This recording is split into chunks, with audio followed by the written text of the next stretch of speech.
Let me show you how you can predict water production based on oil and months on production. So first of all, we are going to start importing the necessary libraries. That's going to be pandas and keras from TensorFlow. Plus, we're going to restart reading the data, which is a simple text file separated by tabs. Once we have that, we can see what the data looks like.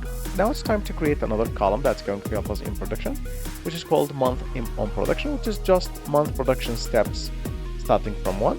And this is the new column generated.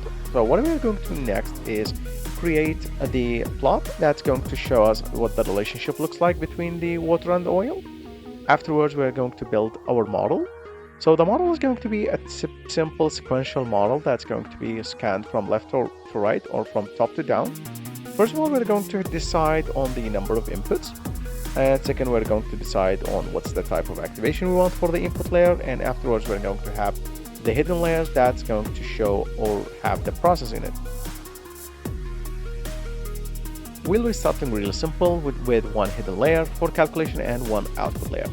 Next thing, we're going to decide on production data, which is going to be oil and gas. So we have 2 inputs, plus we have to adjust the input dimension as well, and the output is going to be water or any target variable we want. Next thing, we're going to compile the model by selecting the optimizer and what the type of metric we want to monitor. And then we're going to fit the model based on X and Y and make sure that you have number of iterations set to 100.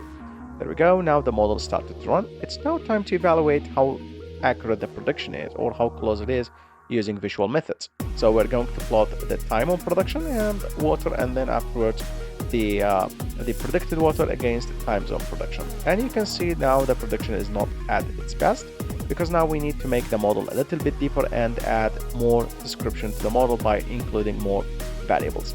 So we're going to include months on production and set the input dimensions to 3. So that's why the model will start learning patterns a little bit better, and we are going to start making the iteration more, and based on these, the model will start to learn much more better than before. Now, once the model finishes, now it's time to run. Of course, you can make the model a little bit deeper in order for the model to capture the complex relationships. Once the model finishes running, we can plot the visuals, and there we go. Now this is what it looks like.